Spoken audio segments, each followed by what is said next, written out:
नमस्कार दोस्तों, current affair और रोचक जानकारी चैनल ऑनलाइन गुरुजी में आपका स्वागत है। दोस्तों, इस चैनल के माध्यम से आपको डेली करंट अफेयर से जुड़े हुए महत्वपूर्ण करंट अफेयर संपूर्ण व्याख्या सहित उपलब्ध करवाए जाने का प्रयास किया जा रहा है। साथ ही आपको करंट अफेयर से जुड़े हुए महत्वपूर्ण प्रश्नोत्तर संपूर्ण व्याख्या के साथ केवल इसी चैनल के ऊपर उपलब्ध करवाए जाने का प्रयास किया जा रहा है। अगर अभी तक आपने मेरे चैनल को सब्सक्राइब नहीं किया है तो सबसे पहले सब्सक्राइब करके बेल आइकन को प्रेस कर दें ताकि वीडियो की नोटिफिकेशन लगातार आपको मिलती रहे। देश और दुनिया की खबरों से अपडेट रहने के लिए आज अपन चर्चा करते हैं आज के महत्वपूर्ण करंट अफेयर की। तो शुरुआत करते हैं आज के महत्वपूर्ण करंट अफेयर की। भारतीय रेलवे ने यात्रियों के लिए आरोग्य सेतु ऐप रखना अनिवार्य कर दिया है। भारतीय रेलवे ने यात्रियों को ट्रेन में यात्रा करने के लिए आरोग्य सेतु ऐप रखना अनिवार्य कर दिया है। रेलवे के अनुसार अब यात्रियों के लिए यात्रा शुरू करने से पहले अपने मोबाइल में आरोग्य सेतु ऐप को डाउनलोड करना अनिवार्य कर दिया है। आरोग्य सेतु भारत सरकार द्वारा लॉन्च की गई आधिकारिक कोविड-19 ट्रैकिंग ऐप है।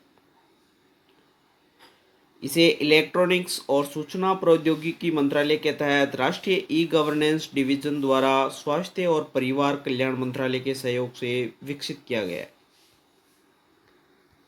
वर्तमान में केंद्रीय रेल मंत्री है पीयूष गोयल और रेल राज्य मंत्री है अंगदी सुरेश चन्नबसपा। अगली महत्वपूर्ण खबर है आईआईटी गुवाहाटी ने राजस्थान टूरिज्म एवं ट्रेवल्स पर प्रतियोगिता आयोजित की है। राष्ट्र की विविधता में एकता की भावना का जश्न मनाने के लिए सरकार एक भारत श्रेष्ठ भारत ईबीएसबी अभियान चला रही है। इस अभियान के लिए मानव संसाधन विकास मंत्रालय को नोडल मंत्रालय बनाया गया है। भारतीय सूचना प्रौद्योगिकी संस्थान गुवाहाटी ने हाल ही में एक पोस्टर मेकिंग प्रतियोगिता का आयोजन किया था, जिसमें प्रतियोगिता का विषय था राजस्थान टूरिज्म एंड ट्रेवल्स। अगली खबर केंद्रीय सशस्त्र पुलिस बल सीएपीएफ कैंटीन को केवल स्वदेशी उत्पाद ही अब बेचना होगा। ये जानकारी गृह मंत्री अमित शाह ने लोगों से भारत में बने उत्पादों का उपयोग करने की अपील की और सभी केंद्रीय सशस्त्र पुलिस बलों की कैंटीन को केवल स्वदेशी उत्पाद बेचने का आदेश दिया है। गृह मंत्रालय ने निर्णय लिया है कि अब सभी सीएपीएफ कैंटीन अगले महीने से पूरे देश में केवल स्वदेशी उत्पाद ही बेचेंगे। सीएपीएफ में CRPF, BSF, CISF, ITBP, SSB, NSG और असम राइफल्स कैंटीन मिलकर सालाना लगभग 2800 करोड़ रुपए के उत्पाद बेचती है। वित्त मंत्री ने आत्मनिर्भर भारत अभियान के लिए आर्थिक राहत पैकेज जारी किया है। केंद्रीय वित्त मंत्री निर्मला सीतारमण ने कोविड-19 महामारी के बीच प्रधानमंत्री के द्वारा 12 मई को राष्ट्र के नाम संबोधन में आत्मनिर्भर भारत अभियान के लिए की गई आर्थिक राहत पैकेज की घोषणा की है। 20 लाख करोड़ रुपए के आर्थिक पैकेज की घोषणा भारत को आत्मनिर्भर बनाने के मुख्य उद्देश्य से की गई है। इस योजना में किस शामिल किया गया है? डायरेक्ट बेनिफिट ट्रांसफर, जनधन, आधार, मोबाइल, जैम, प्रधानमंत्री आवास योजना, प्रधानमंत्री उज्ज्वला योजना, माइक्रो फाइनेंस योजना, स्वच्छ भारत मिशन और आयुष्मान भारत योजना इसमें शामिल की गई है। सूक्ष्म, लघु और मध्यम उद्योग दे रखे हैं, इनकी भी सीमाएं व निर्धारित की जा रही है। सूक्ष्म उद्यम इसमें 1 करोड़ रुपए तक का निवेश कर सकते हैं और 5 करोड़ रुपए तक का कारोबार कर सकते हैं। लघु उद्यम इसमें 10 करोड़ रुपए तक का निवेश कर सकते हैं और 50 करोड़ रुपए तक का कारोबार कर सकते हैं। मध्यम उद्योग की सीमा 20 करोड़ रुपए तक का निवेश और 100 करोड़ रुपए तक का कारोबार किया जा सकता है। अगली खबर राष्ट्रीय तालाबंदी के दौरान नेफेड दलहन और तिलहन के लिए भुगतान करेगा। नेशनल कोविड लॉकडाउन के दौरान नेशनल एग्रीकल्चर और cooperative marketing federation of India NAFED ने अन्य राज्यों से दाल और तिलहन की खरीद की है, जो कि राज्य है आंध्र प्रदेश, तेलंगाना, कर्नाटक, राजस्थान, महाराष्ट्र, मध्य प्रदेश, गुजरात, उत्तर प्रदेश और हरियाणा। अब ये नाफेड क्या है इसके बारे में नाफेड का मुख्यालय नई दिल्ली में है और इसकी स्थापना हुई थी 2 अक्टूबर 1958 को। नाफेड की फुल फॉर्म है national agriculture cooperative marketing federation of India. CBSE के नए अध्यक्ष के रूप में मनोज आहूजा को नियुक्त किया गया है। ओडिशा कैडर के आईएएस अधिकारी मनोज आहूजा को केंद्रीय माध्यमिक शिक्षा बोर्ड सीबीएसई के अध्यक्ष के रूप में चुना गया है। मनोज आहूजा अनीता करवाल की जगह लेंगे।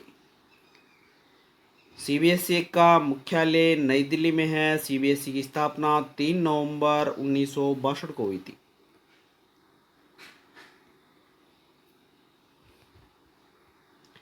वी विद्यावती बनी भारतीय पुरातत्व सर्वेक्षण की नई महानिदेशक। वी विद्यावती को भारतीय पुरातत्व सर्वेक्षण का नया महानिदेशक चुना गया है। भारतीय पुरातत्व सर्वेक्षण के संस्थापक अलेक्जेंडर कनिंघम थे। भारतीय पुरातत्व सर्वेक्षण की स्थापना 1861 में हुई थी, जिसका मुख्यालय नई दिल्ली में। पूर्व भारतीय मुक्केबाज अखिल कुमार को नाडा के अनुशासनात्मक पैनल में फिर से चुना गया। भारत के मुक्केबाज अखिल कुमार को राष्ट्रीय डोपिंग रोधी एजेंसी नाडा के अनुशासनात्मक पैनल में फिर से चुना गया। अखिल कुमार ने राष्ट्रमंडल के दौरान मुक्केबाजी में स्वर्ण पदक जीता था। अखिल कुमार को सरकार की ओर से अर्जुन पुरस्कार भी मिल चुका है। नाडा की फुल फॉर्म है नेशनल एंटी डोपिंग एजेंसी। राष्ट्रीय डोपिंग रोधी एजेंसी नाडा भारत में अपने सभी रूपों में खेल में डोपिंग नियंत्रण कार्यक्रम को बढ़ावा देने और समन्वय के लिए निगरानी करने के लिए उत्तरदायी राष्ट्रीय संगठन है। नाडा के बारे में जो महत्वपूर्ण तथ्य है वह देख लेते हैं एक बार। राष्ट्रीय डोपिंग रोधी एजेंसी का आदर्श वाक्य है खेल मेला। इसका एजेंसी का मुख्यालय है वह नई दिल्ली में है। राष्ट्रीय डोपिंग रोधी एजेंसी के वर्तमान महानिदेशक है नवीन अग्रवाल है।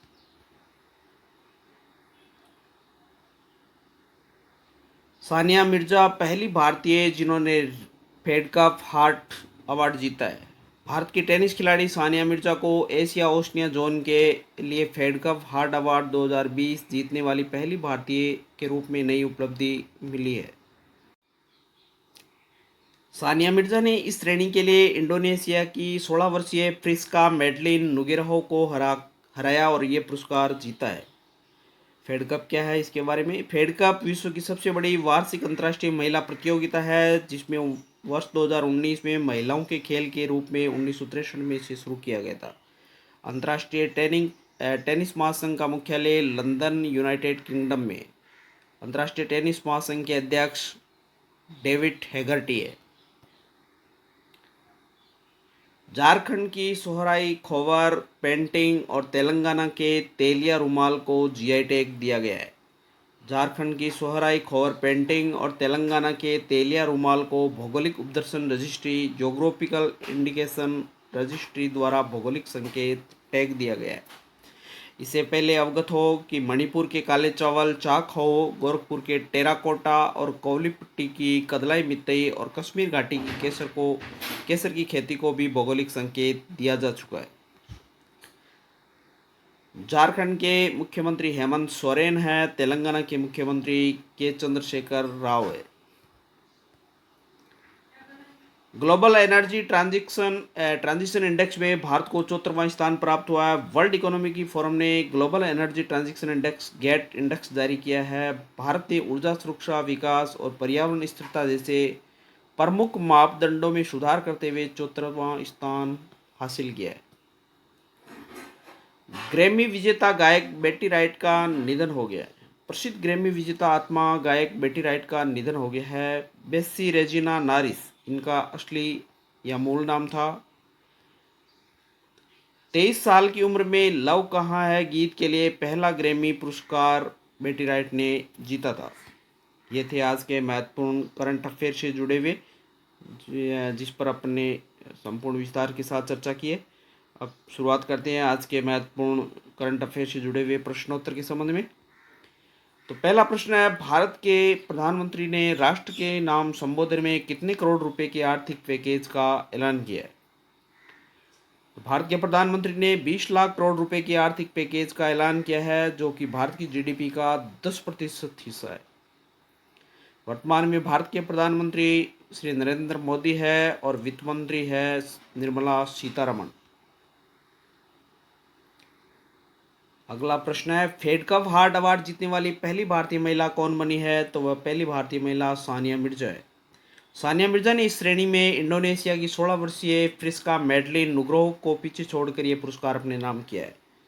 अंतर्राष्ट्रीय टेनिस महासंघ का मुख्यालय लंदन यूनाइटेड किंगडम में है और टेनिस महासंघ के वर्तमान अध्यक्ष डेविड हैगर्टी है। सीबीएसई के नए अध्यक्ष के रूप में किसे नियुक्त किया गया है? तो मनोज आहूजा को इस पद पर नियुक्त किया गया है। इसे पूर्व अध्यक्ष अनीता करवाल थी और मनोज आहूजा अनीता करवाल का स्थान लेंगे। सीबीएसई का मुख्यालय नई दिल्ली में है। सीबीएसई की स्थापना 3 नवंबर 1962 को हुई थी। अगला प्रश्न, भारत में होने वाले फीफा अंडर 17 महिला विश्व कप किस वर्ष के लिए स्थगित कर दिया गया है? फीफा अंडर 17 महिला विश्व कप वर्ष 2021 तक के लिए स्थगित कर दिया गया है। यह विश्व कप भारत में आयोजित होना था, लेकिन कोरोना महामारी के चलते रहने के कारण इसे स्थगित कर दिया गया है। अब यह कप 17 फरवरी से 17 मार्च तक आयोजित किया जाएगा। फीफा की स्थापना 21 मई 1904 को हुई थी, जिसका मुख्यालय ज्यूरिख स्विट्जरलैंड में है और वर्तमान में अध्यक्ष जियानी इन्फेंटिनो है। अगला करंट अफेयर से जुड़ा हुआ सवाल, हाल ही में भारत सरकार ने किस मंत्रालय ने चैंपियंस पोर्टल लॉन्च किया है? तो चैंपियंस पोर्टल भारत सरकार के सूक्ष्म लघु एवं मध्यम उद्योग मंत्रालय ने चैंपियंस पोर्टल को लॉन्च किया है, जिसका मुख्य उद्देश्य सूक्ष्म लघु एवं मध्यम उद्योग में उत्पादन और राष्ट्रीय शक्ति को बढ़ाना है। अब ये चैंपियंस क्या है, इसकी फुल फॉर्म देख लेते हैं। चैंपियंस का अर्थ है creation and harmonious application of modern process. केंद्रीय सूक्ष्म लघु और मध्यम उद्योग के मंत्री है नितिन जयराम गडकरी। सूक्ष्म लघु और मध्यम उद्योगों के राज्य मंत्री है प्रताप चंद्र सारंगी। अगला प्रश्न, अटल पेंशन योजना को कितने वर्ष पूरे हो गए हैं? तो अटल पेंशन योजना को 5 साल पूरे हो गए। प्रधानमंत्री नरेंद्र मोदी के द्वारा ये योजना 9 मई 2015 को लॉन्च की गई थी। अटल पेंशन योजना का मुख्य उद्देश्य विशेष रूप से असंगठित क्षेत्र में श्रमिकों को सुरक्षा प्रदान करना है। यह 60 वर्ष की आयु प्राप्त करने पर 1,000 रुपये से 5,000 रुपये तक की न्यूनतम गारंटीकृत पेंशन प्रदान करता है। अगला प्रश्न है, हाल ही में किस राज्य ने प्राणवायु कार्यक्रम को शुरू किया है? तो कर्नाटक सरकार ने प्राणवायु कार्यक्रम को शुरू किया है। इसका मुख्य उद्देश्य लोगों को श्वसन स्वास्थ्य के बारे में जागरूक करना है। अंतर्राष्ट्रीय नर्स दिवस कब मनाया जाता है? तो 12 मई को अंतर्राष्ट्रीय नर्स दिवस के रूप में मनाया जाता है। इसका आयोजन फ्लोरेंस नाइटिंगेल के जन्मदिन के रूप में मनाया जाता है, जिनका जन्म 12 मई 1820 को हुआ था। और वर्ष 2020 अंतर्राष्ट्रीय नर्स दिवस की थीम है वह nursing the world to health है। अगला प्रश्न, हाल ही में किस राज्य ने FIR आपके द्वार योजना शुरू की गई है? तो मध्य प्रदेश सरकार ने FIR आपके द्वार योजना को शुरू किया गया है। इस योजना के अंतर्गत लोगों को FIR उनके घर में जाकर पुलिस महकमा लिखेगा। ऐसा करने वाला मध्य प्रदेश देश का पहला राज्य होगा। मध्य प्रदेश के वर्तमान मुख्यमंत्री शिवराज सिंह चौहान है। मध्य प्रदेश के राज्यपाल लालजी टंडन है। हाल ही में किस बैंक ने आरोग्य संजीवनी हेल्थ इंश्योरेंस पॉलिसी की शुरुआत की है? तो वह भारतीय स्टेट बैंक ने आरोग्य संजीवनी हेल्थ इंश्योरेंस पॉलिसी की शुरुआत की है। इस पॉलिसी के अंतर्गत भारत में कहीं भी बीमार व्यक्ति का इलाज होने में बैंक 1 लाख रुपये से 5 लाख रुपये तक का कवर प्रदान करेगी। इसमें कोविड-19 को भी कवर किया गया है। भारतीय स्टेट बैंक के अध्यक्ष है रजनीश कुमार और इसका मुख्यालय मुंबई में है। और SBI की स्थापना हुई थी 1 जुलाई 1955 को हुई थी। दोस्तों, ये था आज के महत्वपूर्ण करंट अफेयर्स से जुड़े हुए प्रश्नोत्तर। उम्मीद करता हूँ साथियों कि इस चैनल में जो कि विस्तार से समस्त खबरें और प्रश्नोत्तर आपको बताई जाती है वह आपकी तैयारी के लिए सार्थक साबित होगी। अगर आपको मेरा वीडियो अच्छा लगे तो ज़्यादा से ज़्यादा शेयर करें, लाइक करें, सब्सक्राइब करें, ताकि नए वीडियो आपको लगातार इसी उत्साह के साथ मिलते रहें। धन्यवाद।